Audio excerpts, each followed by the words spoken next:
sacerdote. Comienza en Radio María, Sacerdotes de Dios, Servidores de los Hombres, dirigido por el Padre Miguel Ángel Arribas y hoy presentado desde Zaragoza por el Padre Ignacio Laguna. Pone en juego pastores para el pueblo, un guía a la verdad. Sacerdote tan rico en los esfuerzos, tan pobre en los no quiero, pues quiere siempre ahora ya. Queridos oyentes de Radio María, espero que estén disfrutando de un muy feliz domingo y les saludo desde Zaragoza. Me llamo Ignacio Laguna, soy sacerdote diocesano de esta diócesis y, como algunos de ustedes saben, colaboro desde hace meses con el Padre Miguel Ángel Arribas, que dirige este programa Sacerdotes de Dios, Servidores de los Hombres, un programa que es posible gracias a la contribución de muchos, a la oración de tantas personas que apoyan a esta radio, que es mucho más que una radio, porque forma parte de la misión de la Iglesia. Y en este domingo nos encontramos con un evangelio apasionante, el de los discípulos de Emaús. Es ese capítulo 24 de San Lucas que, si les parece bien, vamos a leer a continuación.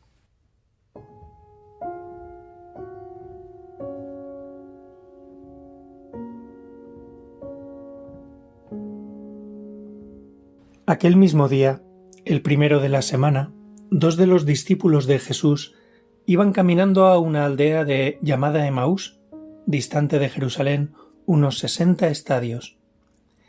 Iban conversando entre ellos de todo lo que había sucedido. Mientras conversaban y discutían, Jesús en persona se acercó y se puso a caminar con ellos, pero sus ojos no eran capaces de reconocerlo. Él les dijo: ¿Qué conversación es esa que traéis mientras vais de camino?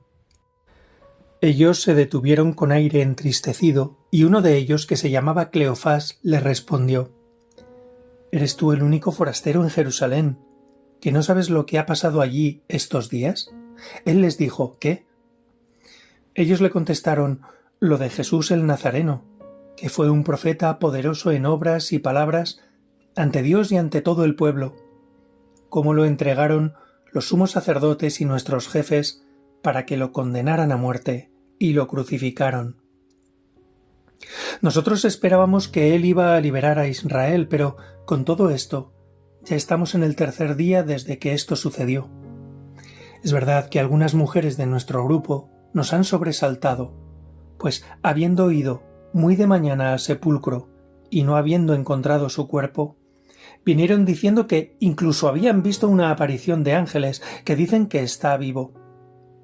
Algunos de los nuestros fueron también al sepulcro y lo encontraron como habían dicho las mujeres, pero a él no lo vieron. Entonces él les dijo: «Qué necios y torpes sois para creer lo que dijeron los profetas. ¿No era necesario que el Mesías padeciera esto y entrara así en su gloria?» Y comenzando por Moisés y siguiendo por todos los profetas, les explicó lo que se refería a él en todas las Escrituras. Llegaron cerca de la aldea a donde iban, y él simuló que iba a seguir caminando. Pero ellos lo apremiaron diciendo: «Quédate con nosotros, porque atardece y el día va de caída». Y entró para quedarse con ellos. Sentado a la mesa con ellos, tomó el pan, pronunció la bendición, lo partió y se lo iba dando. A ellos se les abrieron los ojos y lo reconocieron, pero él desapareció de su vista. Y se dijeron el uno al otro: ¿no ardía nuestro corazón mientras nos hablaba por el camino y nos explicaba las Escrituras? Y levantándose en aquel momento, se volvieron a Jerusalén, donde encontraron reunidos a los 11 con sus compañeros, que estaban diciendo: «Era verdad, ha resucitado el Señor y se ha aparecido a Simón».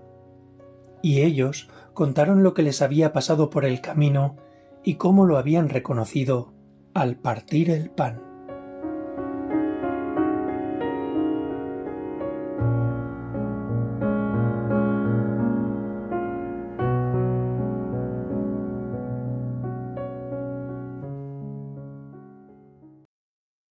Queridos oyentes de Radio María, muy buenas tardes. Esta tarde tengo el honor de presentarles y de entrevistar al padre Blas Antonio Arévalos, que es el vicario general de la diócesis de Villarrica del Espíritu Santo en Paraguay.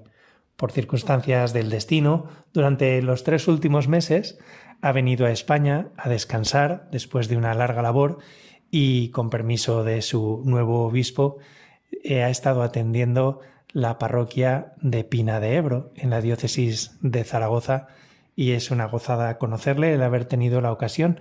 Dentro de muy poco regresa a su diócesis y no quería que se fuera sin que le hiciéramos una entrevista en persona y sin que los oyentes de Radio María os quedarais sin escuchar su testimonio. Ya veréis cómo es una auténtica maravilla esta vocación, en cierto modo tardía, pero que el Señor preparó ya desde el principio con un Padre muy bueno, el Padre del cielo, pero también su Padre de la tierra, que seguro que el Padre Blas nos habla de él. ¿Cómo estás, querido Padre Blas? Muy buenas a todos. Mi saludo cordial a todas las audiencias de Radio María, y estamos aquí para lo que quiera, para contestar las preguntas de la vida como sacerdote, la vida sacerdotal y los trabajos que he realizado en este tiempo que estoy cumpliendo prácticamente 30 años de vida sacerdotal. Querido Padre Blas, háblanos de los orígenes de tu familia. Sí, yo soy del Guairá, la ciudad de Iturbe. He nacido en Iturbe. Mi familia somos 4 hermanos, una mujer que ya haya fallecido y 3 hermanos que vivimos todavía. Mi padre, José Magín Arévalos, y mi mamá, Juana, que ha fallecido tempranamente, que yo no la conocí. Pero hemos crecido con mi padre, José Magín, y él nos ha educado, nos ha mostrado un camino recto, un camino seguro. Fue muy exigente con los niños que éramos nosotros, fue muy exigente en nuestra vida moral, en nuestra conducta, en la sociedad. Y eso yo creo que él me mostró ese camino de Jesús, porque ¿qué es el camino de Jesús?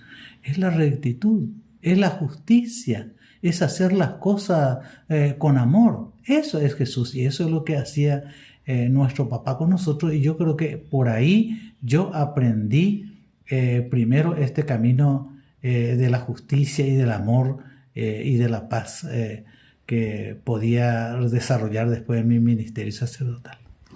De hecho, hace poco contabas a los feligreses de la parroquia de la Puebla de Alfindén cómo vuestro padre os enseñaba. Vosotros llegabais cargados de naranjas y os decía: esas naranjas no son vuestras, hombre, pero son de este árbol que no es de nadie. ¿Y qué os decía vuestro padre? Sí, nosotros al largar de la tarea de la carpida o corpida, entrábamos así en cañaverales para arrancar algunas naranjas que prácticamente ahí se perdían. Y tomábamos algunos y llevábamos en casa algunas naranjas. Y al llegar nomás, nuestro papá nos preguntaba de dónde son estas naranjas. Y le decimos que son naranjas olvidadas allá en el campo. Por eso, no, ese señor debe tener dueño las naranjas. ¿Por qué lo quitan? Porque él justamente tiene 2 quintas. En casa tenemos 2 quintas de 500 plantas de naranja. Naranja de Lima, ese es muy dulce. Sí. Y eso nos dice: ¿acaso ustedes no tienen para arrancar cosas ajenas? Y le repetimos nosotros que no es cosa ajena, que ya no pertenece a... No puede ser, si no está en tu tierra, no es tuyo. Ese árbol tiene otro dueño. Ese árbol tiene otro dueño. Así era bien recto con nosotros, nos enseñaba un camino diferente. Estudiaste matemáticas en la Facultad de Matemáticas de la Asunción y llegaste a ser profesor de matemáticas. ¿Cómo fueron esos años? Sí, al recibirme del colegio, del sexto curso, me ofrecieron, porque nosotros nos caracterizamos por ser matemáticos en el colegio, éramos sobresalientes con mis hermanos en matemáticas. Por eso uno de los directores me ofreció a enseñar matemáticas, y de hecho que entré a enseñar sin título, sin nada. Sí. Y bueno, y como me iba muy bien, entonces seguí el estudio en el Instituto de Matemática de Asunción y pude sacar el título de enseñanza media en matemática. Y ejercí 5 años esta profesión tarde y noche. En el Colegio Gimnasio del Saber. En el Colegio Gimnasio del Saber de Ciudad del Este. Y durante esos años, ¿cómo era tu vida de fe? Tanto como universitario como ya como maestro. Bueno, yo tengo que decir que muchas veces no digo yo mi deseo de ser sacerdote, mi vocación arranca desde niño. Solamente que guardaba en mi interioridad, no demostraba, y cuando era profesor me desenvolvía como un profesor más en el colegio, amigo de todo, pero yo siempre quería ser sacerdote. Yo guardaba. Y entonces cuando hubo la ocasión, visitaba Juan Pablo II del Paraguay en 1988, y en el 89 yo me fui al seminario. Le pedí a mi papá, le dije que quería ir al seminario, y entonces él me permitió. ¿Qué recuerdas de esa visita de Juan Pablo II? Sí, yo era ahí con lo que se llamaban servidores, esos jóvenes servidores que hacen curso para estar cuidando las cuadras para que la gente no pueda sobresaltar, para que puedan ir bien.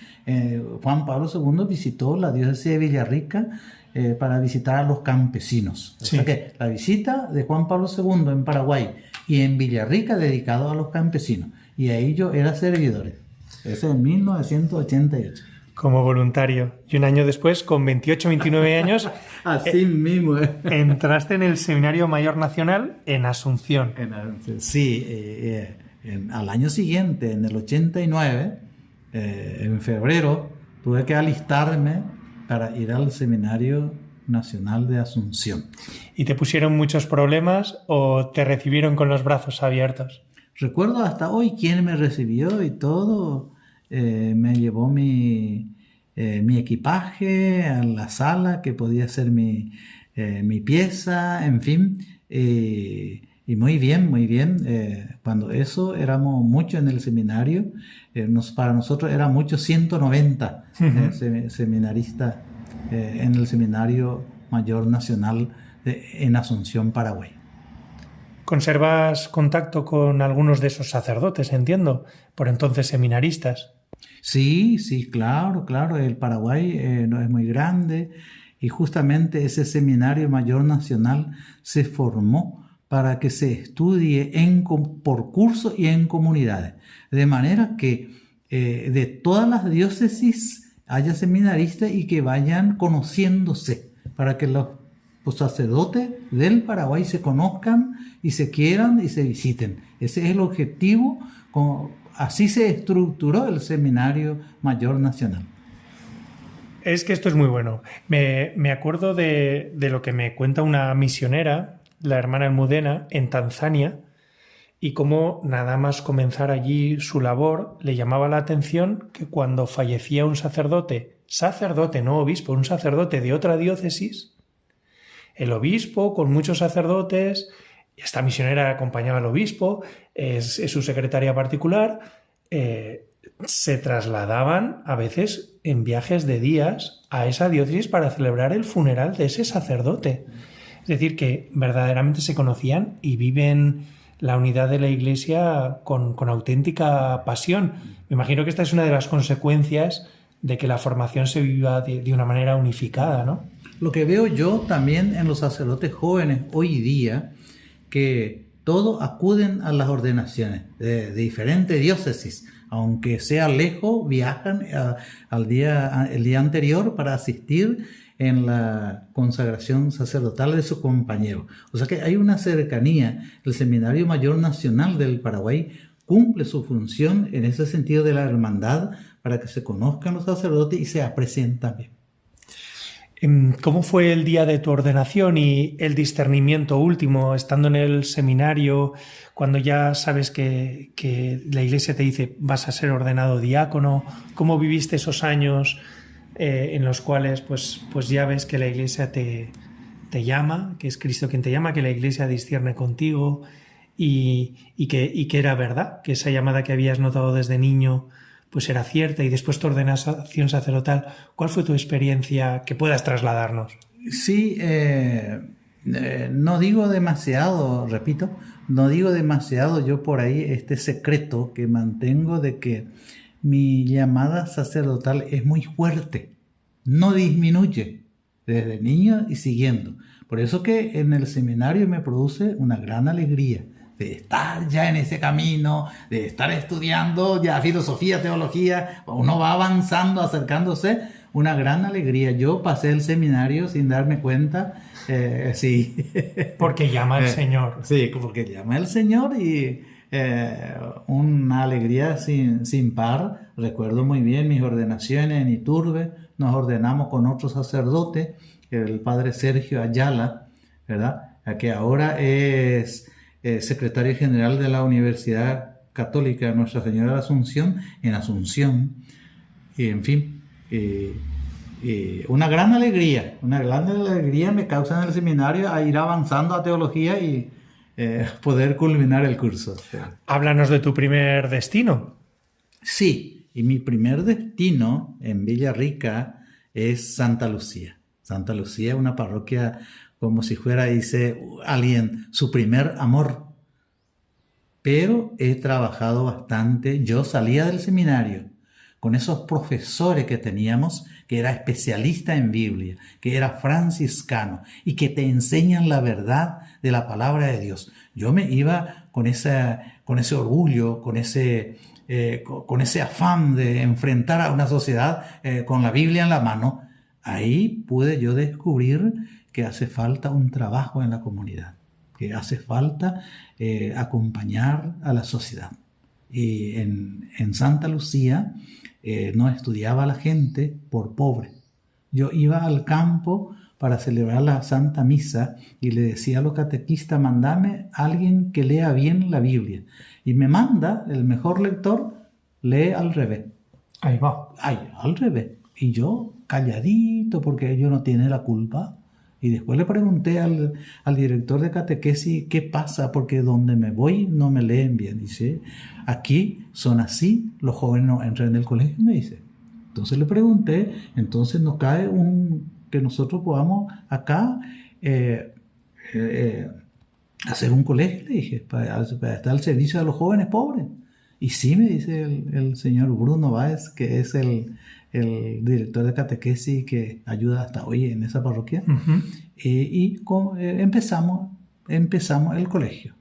El ministerio te pide para que tenga un colegio posibles candidatos de alumnos y posibles profesores, como una lista que sí. Tenés que llevar todos los profesores según la carrera. Y entonces iniciamos una gran tarea que es el colegio para los pobres en Santa Lucía. Que por lo que entiendo no es solo un colegio para niños y jóvenes, sino que hay personas adultas que también han ido a ese colegio y están yendo. No, claro, y porque se iniciaba el colegio ahí en ese barrio, en ese centro, digamos, porque es bastante grande Santa Lucía, los jóvenes empezaron nuevamente a seguir su carrera. Recuerdo muy bien ese joven de 45 años que terminó porque hizo ya un primer curso alguna vez en tiempo, culminó su primer curso dando algunos exámenes y ya entraba en el segundo el año que viene. Y una señora que hasta hoy se identifica como una buena señora, una costurera, también culminó su estudio en el Colegio Santa Lucía. Una señora casada con hijo. Sí. Entonces, ese es el colegio fue una comunidad.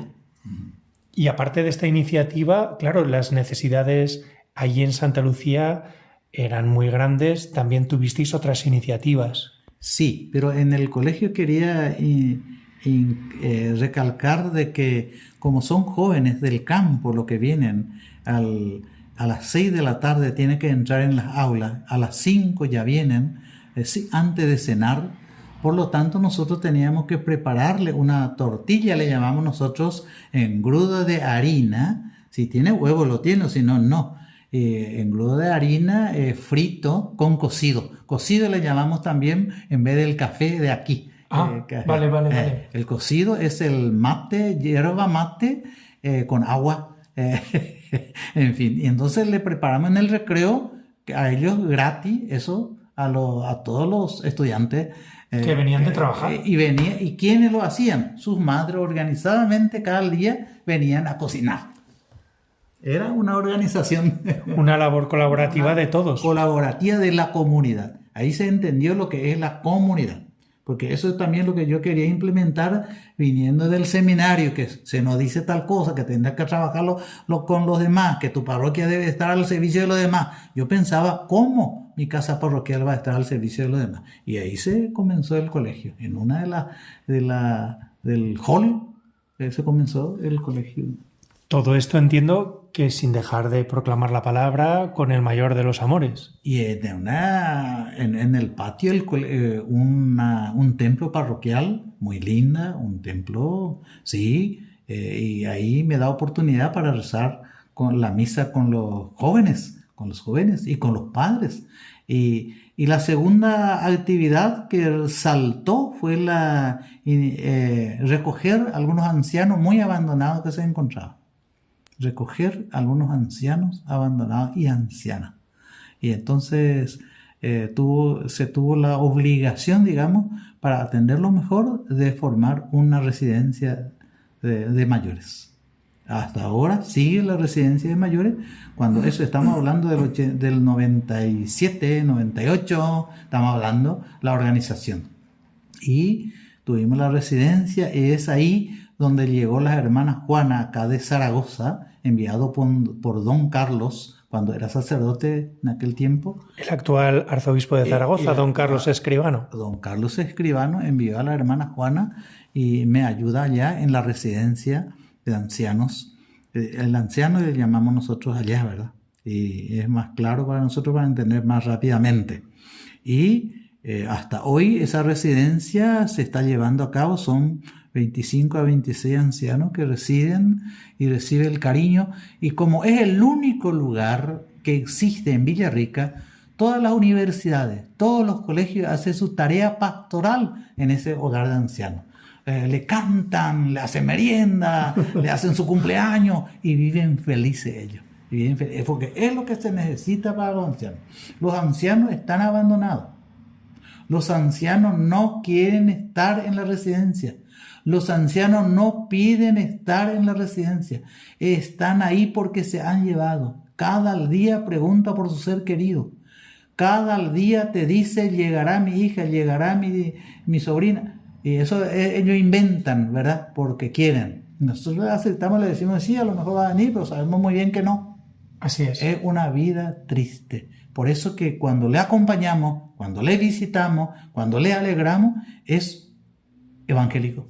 Es el evangelio. Lo es. Vamos a escuchar una primera canción. Estoy seguro de que a los oyentes les gustará, les ayudará también a reflexionar acerca de estas verdades que el Padre Blas está pudiendo compartir con nosotros. Están ustedes escuchando el programa Sacerdotes de Dios, Servidores de los Hombres. Saben que tanto este programa como todos los de la parrilla de Radio María es accesible y se puede escuchar y descargar en los podcasts de radiomaria.es. Estamos entrevistando al Padre Blas Arévalos, que es el vicario general de la diócesis de Villarrica del Espíritu Santo en Paraguay.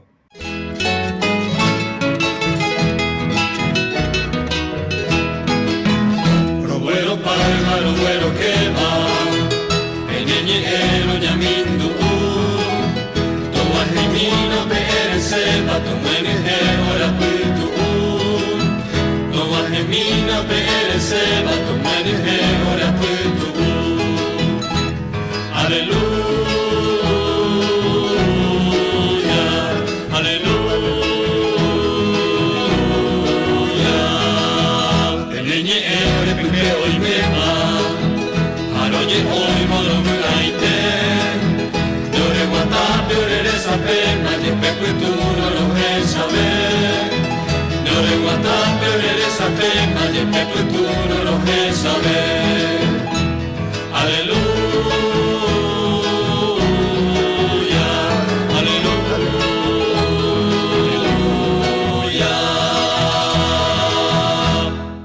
Y continuamos, queridos oyentes, en este programa Sacerdotes de Dios, Servidores de los Hombres, entrevistando al padre Blas Arévalos, que nació en Iturbé del Guairá el 3 de febrero de 1959 y el 29 de junio de 1996, día de San Pedro y de San Pablo, fue ordenado sacerdote. Hablamos con el actual vicario general de la diócesis de Villarrica del Espíritu Santo y que está a punto de cumplir 30 años de cura. Curiosamente nos estaba hablando, y lo hemos dejado ahí en suspense, de una labor realizada durante 8 años y medio, casi 9 años, en la parroquia de Santa Lucía de Villarrica, donde fundaron un colegio para jóvenes y niños pobres, donde también acudían adultos de 45 años y más, que querían formarse y que no habían tenido esa ocasión. Todo a raíz del descubrimiento de que muchos de los feligreses, pese a que le ponían mucho cariño, apenas sabían leer. También la creación y fundación del hogar, residencia de ancianos, para ayudar a vivir con enorme fe y dignidad y con un espíritu, un ardor evangélico muy grande, sirviendo a personas que se encuentran en los últimos años de su vida, viviendo la ancianidad. Pero sin que sea tampoco hacerle la competencia a Radio María, tengo entendido que en esta parroquia incluso levantasteis una radio. Sí. ¿Cómo se os ocurrió? No, a mí me gusta. Yo siempre cuento a la gente que tenían 3 ideas que quería hacer en la vida, desde niño. 3 cosas. ¿Cuáles son? Ser sacerdote, periodista y torero. Sí, torero. Me encanta, desde niño. Aleluya. Sí. Bueno, pero y entonces la radio comunitaria, Radio Santa Lucía también. Creo que era 107.3, más o menos ahí el dial que se tiene en... Cuidado, que se nos van los oyentes. Y sí, se puede captar porque está también al aire. Creo que hoy día sigue funcionando la radio. ¿Por qué? ¿Por qué la radio? Porque decía Lope Vigil, un experto peruano, en su escrito, en su libro Radio Comunitaria, lo que no se sabe, lo que no se comunica, no existe. ¿Y quiénes son los que existen?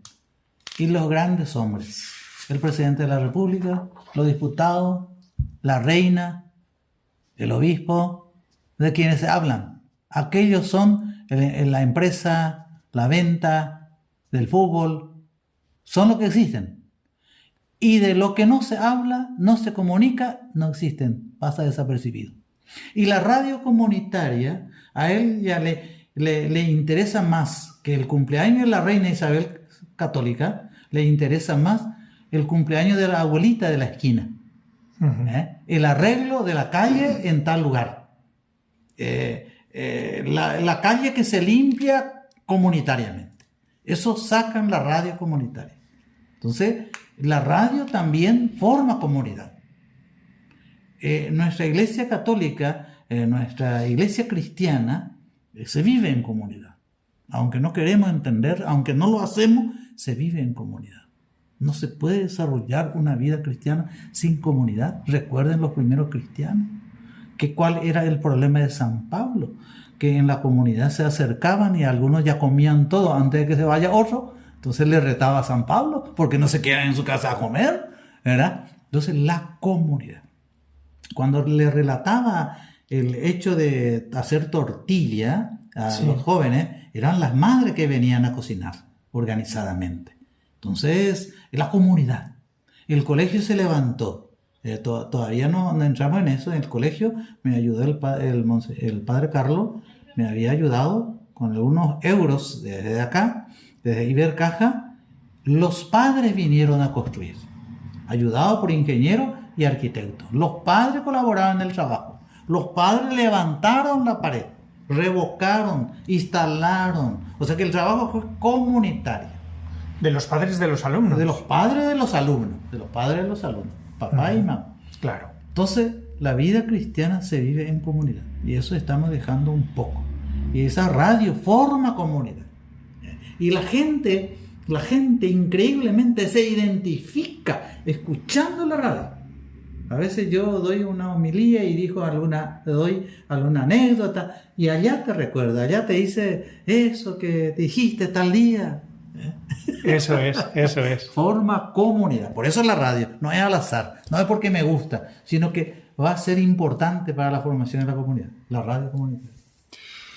Además, creasteis un dispensario parroquial, en fin, fueron años en los cuales pues la labor fue ingente y a continuación hay un cambio y la Iglesia te pide, en la misma misión de la Iglesia, pero un cambio de registro, por decirlo así, y te destinan como director del primer año del Seminario Mayor, lo que sería el propedéutico, y estuviste en el Seminario de Caracupé durante 3 años como director.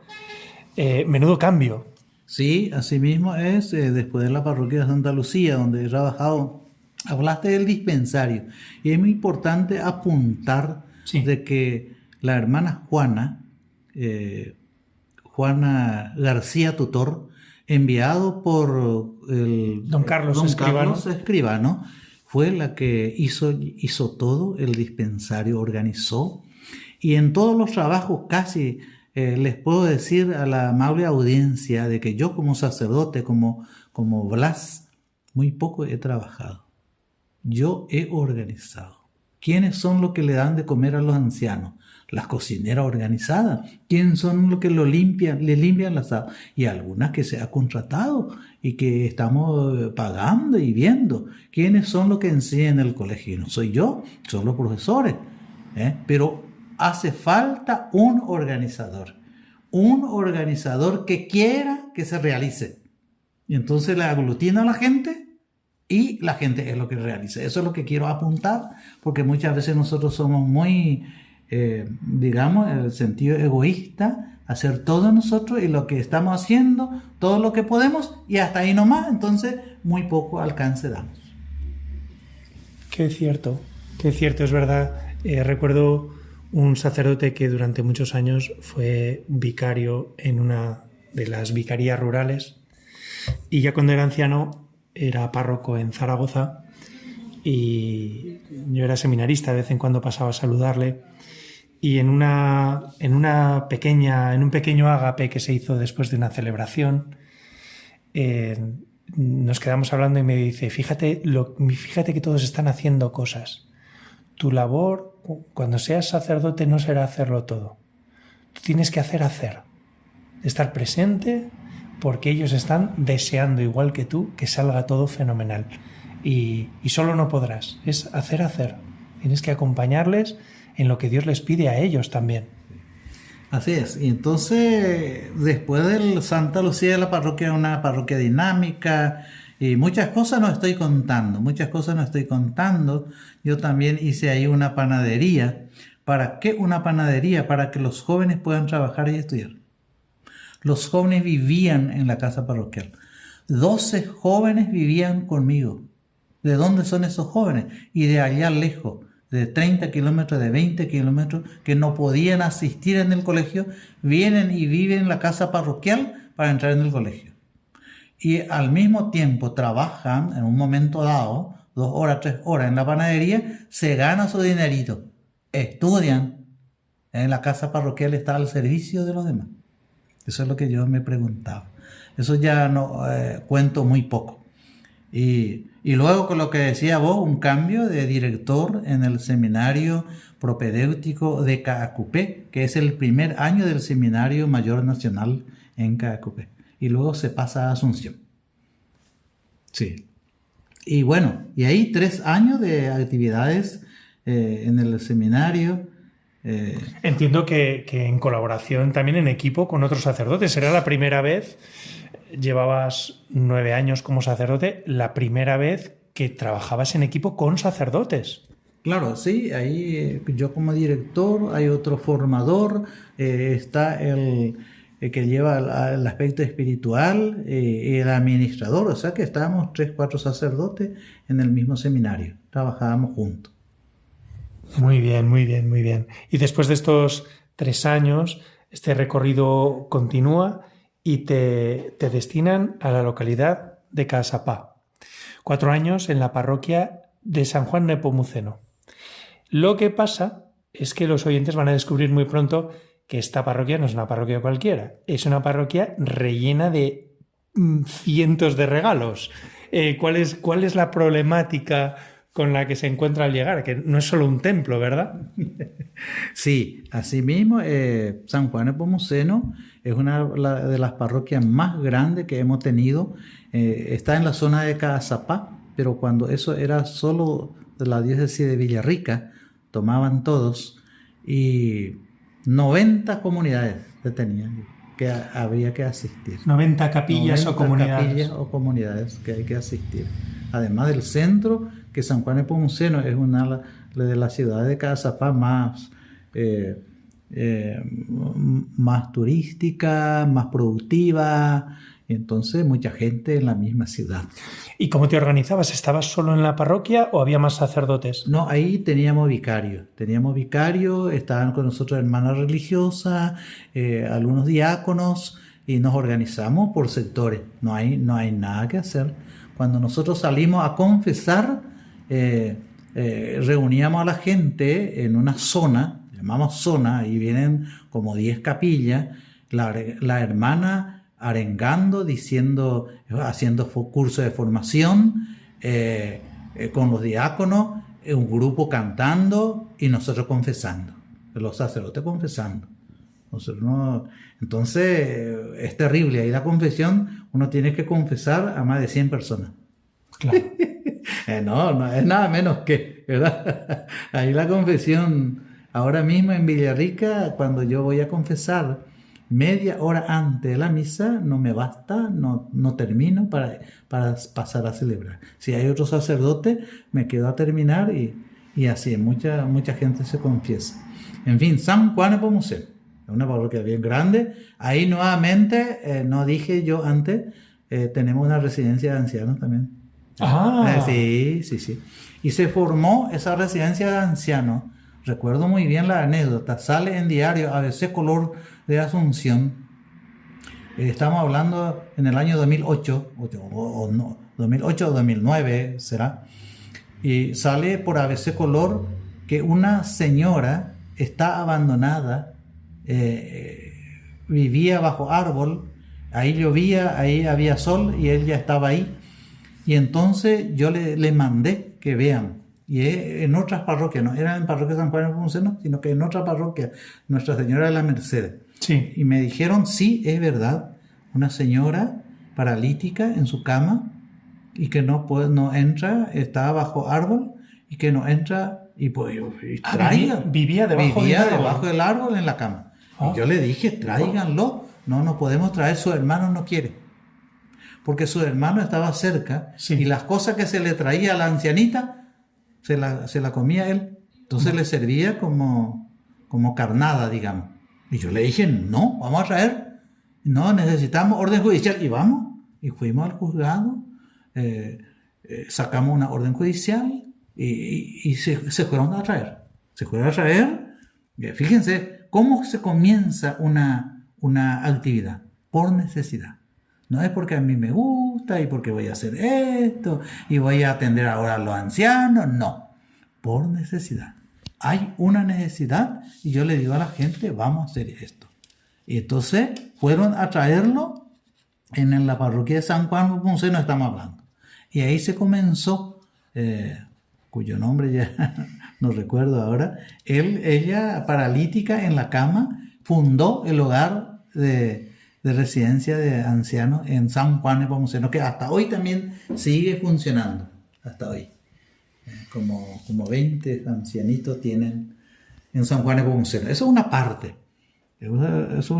Y en San Juan Nepomuceno también una instalación de una radio comunitaria. Ahí sí de gran alcance fue la radio. y ahí se trabajó mucho. Yo rezaba a las 6 de la mañana, rezaba el Santo Rosario en la radio, a las 6 de la mañana. Rezaba todo el día. Después se presentó un grupo de un barrio. Dice, nosotros vamos a rezar el lunes. Muy bien, yo ya no voy el lunes. Martes, miércoles. Se presentó otro barrio. Y nosotros vamos a rezar el martes. ¡Uy, qué bien! Sí. Y después se presentó todos los días, menos viernes. Porque viernes yo rezaba en guaraní, el Santo Rosario. Claro, porque tu lengua materna es el guaraní. Materna es guaraní. Yo rezaba en guaraní, pero ni de por ahí rezaban mucho en guaraní. Y después aparecieron un grupo que se ensayaron en guaraní y me sacaron todo. La comunidad, los barrios están rezando cada día sin que yo intervenga. O sea que fue así, sucedió. Qué pasada. Cómo actúa el Espíritu Santo. Y hablando del Espíritu Santo, porque claro, estamos hablando de muchas actividades, de parroquias en las cuales el sacerdote en equipo queda liberado para poder confesar, si es necesario, a 100 personas. Yo sé que nos están escuchando algunos sacerdotes que igual están al límite de sus fuerzas o que igual pues en el discernimiento se han metido más allá de donde debían o que están muy cansados. Igual la Iglesia y el Señor les está pidiendo mucho. Me imagino que es esencial la vida espiritual para poder llevar todo este esfuerzo, la vida fraterna. ¿Cuáles son esos apoyos que te han ayudado a reconocer a Jesús en tu vida y abordar todas estas labores pues con sosiego y con energía? ¿Cuáles son esos apoyos y esos descansos que has encontrado? Yo creo que no se puede apartar aquí no se aparta el trabajo y la oración. Claro, se tiene la Santa Misa, y si uno tiene un espacio de tiempo a la tarde, puede venir a tomar su rezo de oficio de la tarde, rezar. Pero acá el secreto, yo encuentro que las cosas que te pide Dios hay que hacerlo con alegría. La misma tarea tiene que ser una oración. Atender a una abuelita tenés que hacer con gusto. De lo contrario te carcome. Yo vivía con alegría, con mucho trabajo, casi sin descanso, pero con alegría. No hay otra forma. Ahí te carcome. Era quizás en San Juan Nepomuceno era recargado de actividades. Más actividades que oración. Eso hay que reconocer. Yo después he retomado y me doy cuenta de que había necesidad más de tiempo. Me enojaba conmigo mismo algunas veces por no poder contestar mensajes de celular, porque algunos pues te mensajean y después te dicen ¿por qué no me hablaste? ¿Qué sé yo? ¿Por qué no me contestaste? Yo no tenía tiempo porque entraba en mi pieza para bañarme a las 9 de la noche o a las 10 de la noche y para descansar. Y entonces muchas veces ni mi celular ya arrancaba, sino que me dormía. Sí. Me dormía. Entonces son tareas que uno luego de San Juan Nepomuceno pasé al santuario diocesano de la Virgen del Paso. Eso ocurrió en 2012. En junio de 2012, recuerdo muy bien, me trasladaron, me acompañaron a Itapé, la Virgen del Paso. Y ahí sí tuve la oportunidad de descansar de actividades y de rezar más y más. Me lo tomo con un poco de humor, eso de descansar, porque tengo entendido que allí comenzaste a realizar unos trabajos también muy serios, ahí en la Virgen del Paso. Cuéntanos acerca de ese reencuentro, de ese periodo en el que pudiste rezar más, pero también Dios te pidió más. Bueno, yo soy matemático, enseñé matemáticas, soy muy lógico y encontré a la Virgen del Paso que no tenía un oratorio, tenía un quincho donde se rezaba la Santa Misa y en Itapé, Pero en las parroquias, en todas las parroquias, ya sea de Itapé o de otra parroquia, cuando vos te vas al campo, para San Ignacio hay un oratorio, para San Ramón hay un oratorio, para San Francisco hay un oratorio. La Virgen del Paso no tiene oratorio. ¿Qué te parece? Entonces eso yo le dije a la gente, ¿cómo le tenemos a la Virgen? Para más que crece el río Tebicuari, lo que pasa por ahí, sí. Cuando crece el río, la Virgen tiene que salir de su casita. Salir. En Asunción hay un barrio, cuando crece el río Paraguay, salen de su hábitat. Y le llaman damnificados. Entonces yo le digo a la gente, la Virgen es damnificada. Y eso no le gusta a la gente, eso no le gusta. Cuando estoy queriendo juntar plata para construir, le digo, la Virgen es damnificada. Y le cala hondo. Me dijo una señora, yo lloré. Claro. Sí.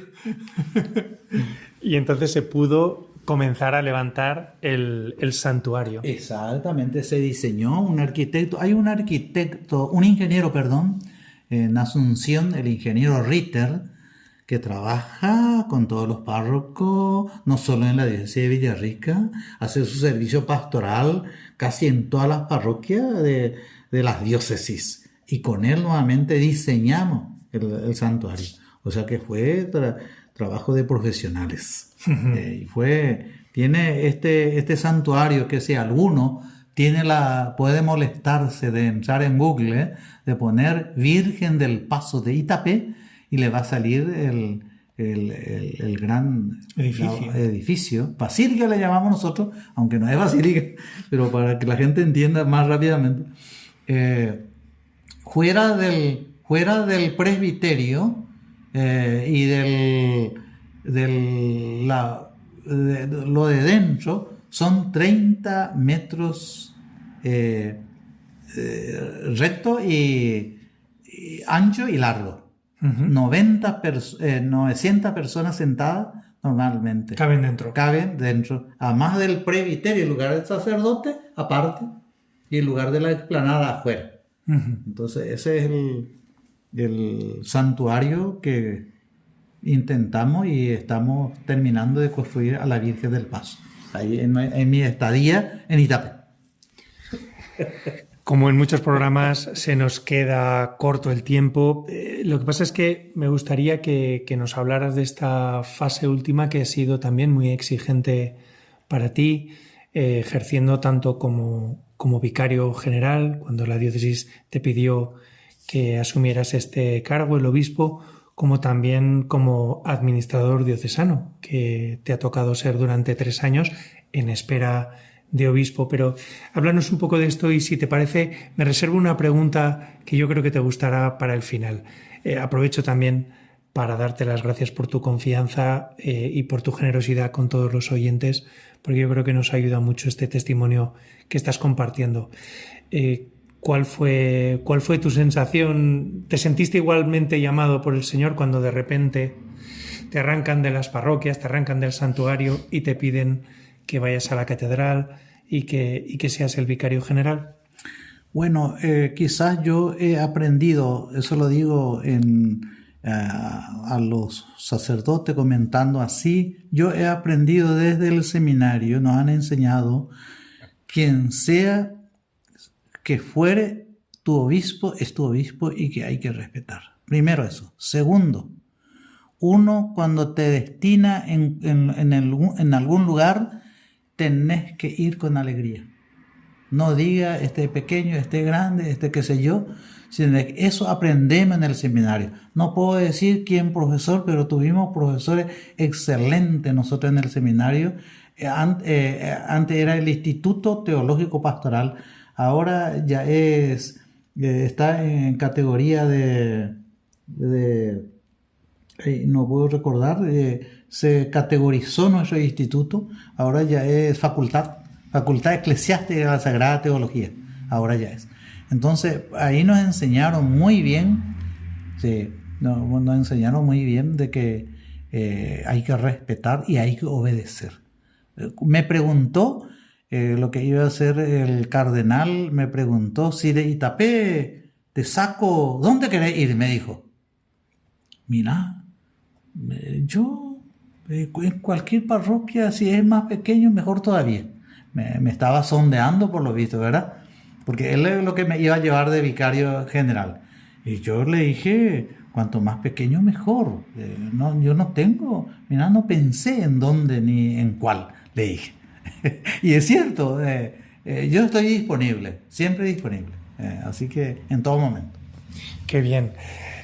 Reservo la última pregunta para el final. Igual es un abuso preguntarla con tan poco tiempo, pero mirando la situación de la Iglesia y has conocido un poco la diócesis de Zaragoza, la archidiócesis de Zaragoza, y mirando tu diócesis, ¿cómo ayudar a los jóvenes que tienen vocación sacerdotal a descubrir su vocación? ¿Qué es lo que la Iglesia ves que debería potenciar más para que aquellos jóvenes a los que el Señor está llamando realmente escuchen la llamada y se decidan y encuentren una familia que les acoge y les ayuda a crecer en la vocación? ¿Cómo fomentar esas vocaciones sacerdotales?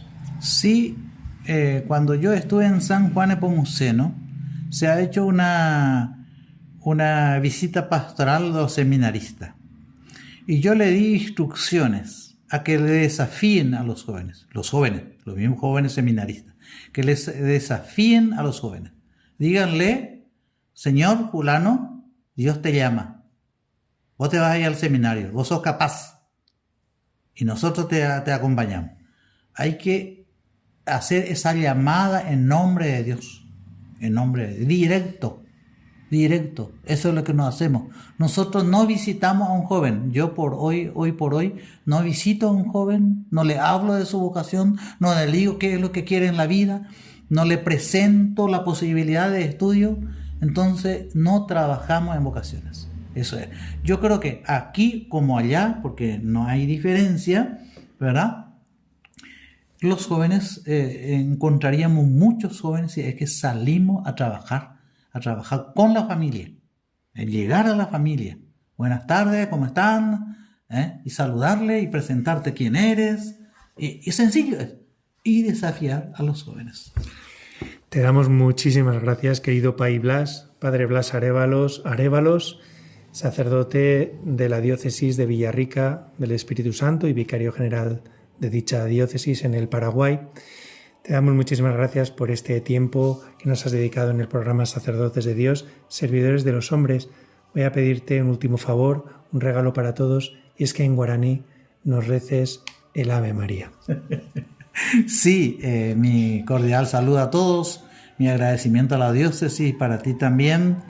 Y el Ave María en guaraní dice así: Ewi ake María neren jeva tupañan de yarare mi me ewi ha eoinendive deja e Jehová sapure cuñanguera apetepe Jehová sapure ave Jesús deretepibio uva tu pasu María marangatu eñembo eore ñangaipávareje coanga aperomanota llave. Amén.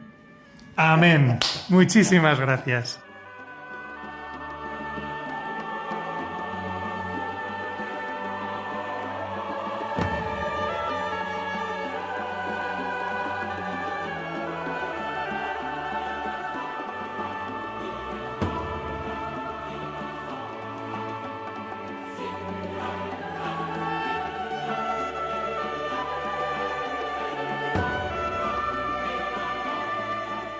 Y llegamos así al final de este programa, Sacerdotes de Dios, Servidores de los Hombres.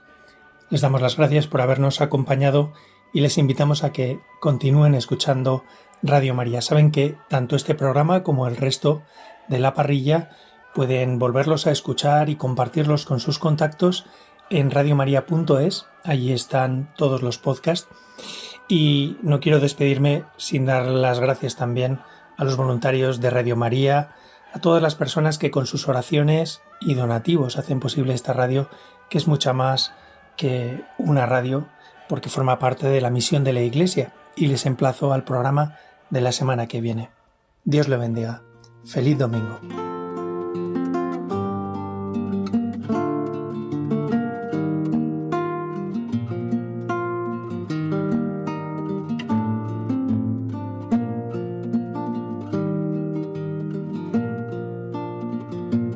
sacerdote. Acaban de escuchar Sacerdotes de Dios, Servidores de los Hombres, un programa dirigido por el Padre Miguel Ángel Arribas y hoy presentado desde Zaragoza por el Padre Ignacio Laguna.